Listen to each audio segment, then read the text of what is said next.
Christian लोग धर्मांतरण करते हैं, धर्मांतरण क्या होता है? अब आरएसएस के लोग आदिवासियों को हिंदू कहते, ये धर्मांतरण है।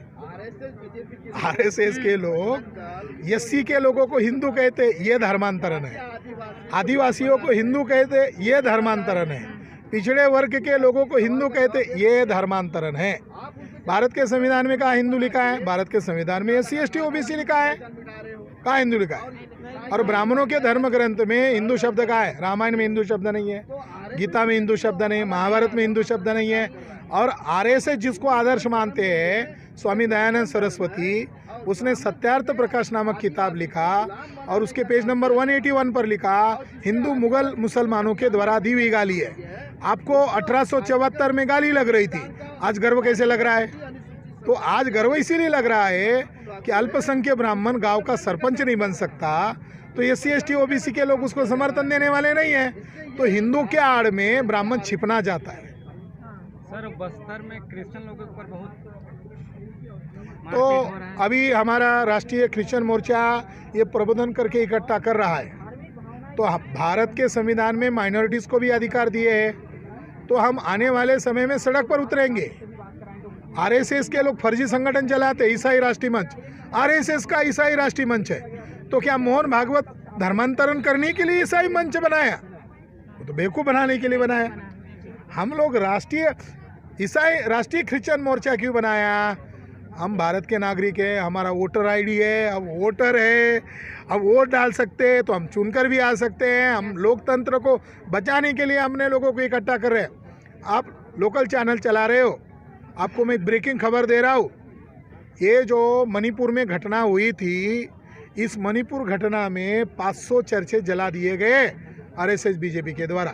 मगर कहीं खबर है क्या? नहीं, दबा दिया है। क्रिश्चियनों को भी मालूम नहीं, मीडिया वालों ने दबा दिया। 500 चर्चे जला दिए।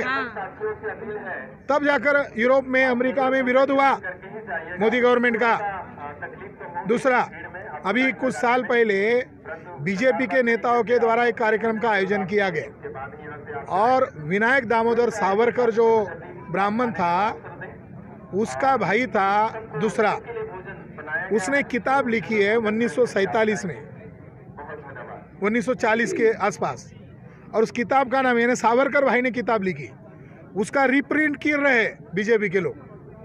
और उसका समारोह में बीजेपी का नेता कह रहा है, किताब का टाइटल क्या है?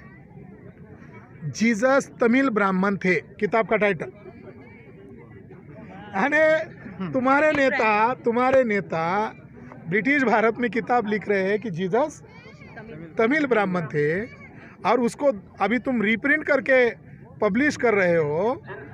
तो ये ईसाइयों को गुलाम बनाने का, गुमराह करने का कार्यक्रम है। जैसे बौद्ध धर्म को ख़त्म किया मगर ख़त्म नहीं हुआ, तो ब्राह्मणों ने क्या किया? बुद्ध को विष्णु का अवतार घोषित किया,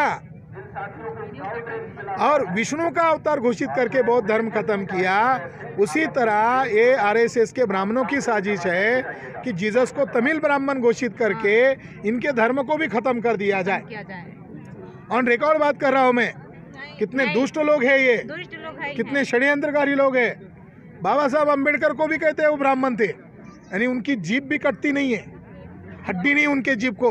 क्या बाबा साहब अम्बेडकर ब्राह्मण थे? नहीं। क्या बुद्ध विष्णु का अवतार थे? नहीं। वो जो पैगंबर साहब है, इस्लाम के पैगंबर साहब मोहम्मद पैगंबर, उनके बारे में ब्राह्मणों ने किताब लिखा। क्या किताब लिखा? कि मोहम्मद पैगंबर कल्कि का अवतार था। अरे झूठ बोलने की हद हो गई। उनकी शैतानों से लड़ाई चल रही है हमारी। ये ब्राह्मण जो है शैतान है, ये शैतानी दिमाग के लोग हैं। इबलीस, शैतान, ये वास्तविक शैतान लोग, इनसे लड़ाई चल रही है। सर, डिप्टी सीएम द्वारा हालेलुया का मजाक उड़ाया जा रहा था, तो अभी राष्ट्रीय क्रिश्चियन मोर्चा इसके खिलाफ एक्शन करेगा। मैं यहाँ के स्टेट बॉडी के लोगों के साथ बात करूँगा, क्योंकि यहाँ का सीएम ही खुद अपने आप को हिंदू कह रहा है, जबकि वो आदिवासी है। तो डिप्टी सीएम का दिमाग ऐसे भैंस चराने गया होगा। सही है कि नहीं? सही बात है, तभी तो बोल रहा है। उसका दिमाग जो है भैंस चराने गया होगा। हम पूछते हैं किस खेत में गया था, बाद में आपको बताएंगे। जानकारी देने के लिए थैंक यू सर।